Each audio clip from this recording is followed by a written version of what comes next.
प्रिय श्रोतागण, अब तक आपने अनेक भाषाओं में हमारे मित्रों के विचारों को सुना।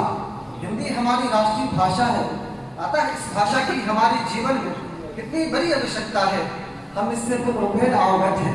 मैं राष्ट्रीय भाषा की लोकप्रियता को सामने रखते हुए अपने प्रिय मित्र नाज़िम शमीम को आमंत्रित करता हूँ कि वो मंच पर उपस्थित होकर हिंदी भाषा में अपने बहुमूल्य विचारों को व्यक्त करें।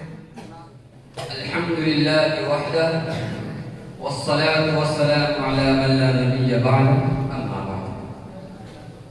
आदरणीय पर्दा आचार्य तथा इस शुभ सभा में उपस्थित समस्त प्रिय मित्रों, अस्सलामु अलैकुम व रहमतुल्लाहि व बरकातुहू। आज के इस शुभ अवसर पर मैं आप लोगों के समक्ष जिस भाषण को लेकर उपस्थित हुआ हूँ उसका शीर्षक है दहेज एक सामाजिक कलंक है।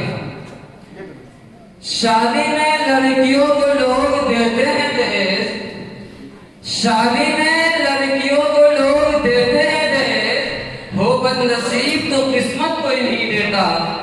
ईश्वर अपने पवित्र किताब कुरान मुकद्दस ने फरमाया है, इन्नल मुबद्दिरीन कानू इख्वान अश-शयातीन व काना अश-शैतानु लिरब्बिही कफूरा। निसंदेह अपुर करने वाले शैतान के भाई हैं और शैतान अपने पालनहार का नाशुक्र। हर जरूरत के लिए जब चाहिए तुमको दहेज, हर जरूरत के लिए जब चाहिए तुमको दहेज, अपने बेटे के लिए 2 गज कफन भी मांग लो। मेरे प्रिय मित्रों, दहेज हमारे लिए ही नहीं बल्कि समाज के हर वर्ग एवं परिवार के लिए एक बहुत बड़ी समस्या बना हुआ है।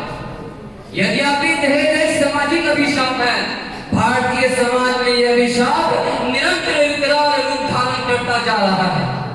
उसके कारण बहुत सी बुराइयां फैल रही है। आज दहेज के दानों भारतीय समाज में विनाश लीला मचाए हुए। सामान्यता इसमें सुरक्षा शामिल था, परंतु आज दहेज का अर्थ उससे एकदम भिन्न हो गया। आज दहेज का मकसद उन संपत्तियों अथवा मूल्यवान वस्तुओं से जिन्हें विवाह के समय वधू पक्ष और सेवन पक्ष को दिया जाता है। मेरे प्रिय मित्रों, आज वर्तमान काल में प्रतिदिन समाचार पत्र में दहेज न लाने वाली उन पुतलियों के साथ ससुराल में दुर्व्यवहार और गैर इंसानी सलूक के बारे में समाचार पत्र में प्रकाशित होते रहते हैं। एक समाचार के अनुसार दहेज न लाने वाली उन पुतलियों के साथ दुल्हन को जीवित जलाकर मार डाला, जिसका दोष केवल ये था कि वो अपनी पति की इच्छा के अनुसार अपने माता पिता से 50,000 रुपए और एक कार ढूंढा पाई थी। घर वाले और पति ने मिलकर उसे जीवित जलाकर मार डाला। मेरे प्रिय मित्रों, जब दहेज के विषय पर चर्चा हो रही है तो मैं उस असहाय दहेज से कलंक पीड़ित किसी से विषय में अवश्य कहना चाहूंगा कि मुझे याद आता है उस आयशा का मुख जिसने समंदर में कूद कर आत्महत्या कर ली। उसका विवाह हुआ, उसे भी दहेज दिया गया था, वो भी आई थी अपने मन में हजारों सपन और इच्छाएं लेकर, परंतु वो इस दहेज के कारण आत्महत्या करने की विवश हो गई, क्योंकि उनके निधन माता पिता ने इतने दहेज नहीं दिए थे जिससे दहेज के लोभियों और भूखे का पेट भर सके।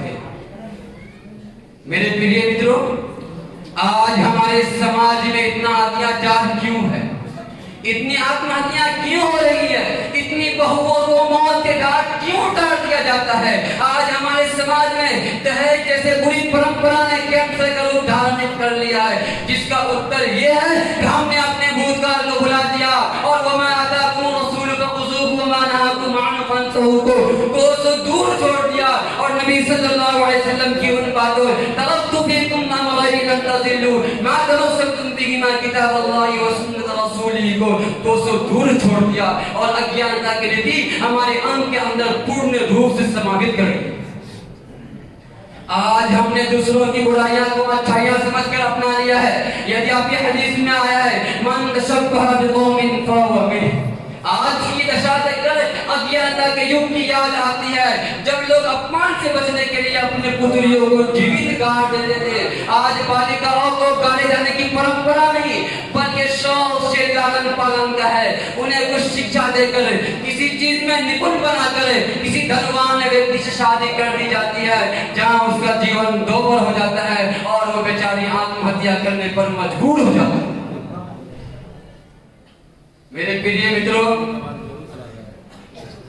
इस दहेज कुरीति ने एक विकराल रूप धारण कर लिया है। इस कुरीति के कारण मनुष्य की धर्मात्मकता भी बढ़ती जा रही है। आज लोग दिखावे के लिए बड़े बड़े अफवाह करते हैं, दिखावे के लिए बड़े बड़े विवाह कर बुक किए जाते हैं। इस कुरीति के कारण परे का औसत भावा धन पाने की लौलता में वृद्धि होने लगी है। आज दहेज रूपी के समक्ष लड़की की शिक्षा, सुंदरता, स्वभाव और आचरण की कोई महत्व नहीं रखता। लोग दहेज के भूखे रहते हैं, जबकि नबी सल्लल्लाहु अलैहि वसल्लम ने फरमाया इन्ना अजमन निकाह बरकतन ऐसहुम मऊना, के विवाह सबसे अच्छा वो है जिसमें कम अपुर। आज दहेज लेने को प्रतिष्ठा समझा जाता है।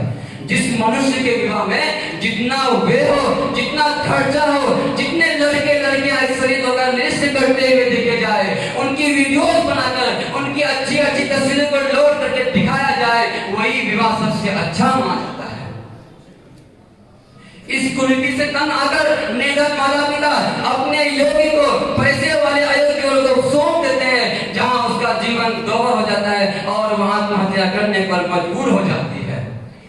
जिसकी बेटी जवान होती है, किस मुसीबत में जान होती है, बूढ़े माँ बाप के कलेजे पर एक भारी चट्टान होती है। मेरे प्रिय मित्रों, आज लोग कहते हैं कि बेटी को कैसे खाली हाथ भेजा जाए, कुछ तो होना चाहिए, कार, मोटरसाइकिल, स्कूटर वगैरह। जबकि नबी सल्लल्लाहु अलैहि वसल्लम ने अपने पुत्रियों का विवाह किया और चार पुत्रियों का विवाह किया, परंतु दहेज नहीं दिया। मेरे प्रिय मित्रों, आवश्यकता इस बात की है कि आज देश के नवयुवक दहेज के अभियान छेड़े और उसके विरुद्ध में तमाम दहेज के युवक से गुजारिश है कि वो दहेज के खिलाफ अभियान चले और दहेज लेने वाले को संविधान के अनुसार दंडित करवाए। अब अंत में ईश्वर से यही प्रार्थना है कि हमें इस दहेज से कुरीति से बचाए। आमीन। मिल्लत के नौजवान से है मेरी यही अपील, मिल्लत के नौजवान से है मेरी यही अपील, बन जाओ अपने शादी में खुद कफील। आओ मिटाए इस लानत दहेज की, आओ मिटाए इस लानत दहेज की। इंसान बिक रहा है बदौलत दहेज की। कैसे किसी गरीब की बेटी बने दुल्हन, कैसे किसी गरीब की बेटी बने दुल्हन। रिश्ते तलाश करते हैं जागीर देखकर।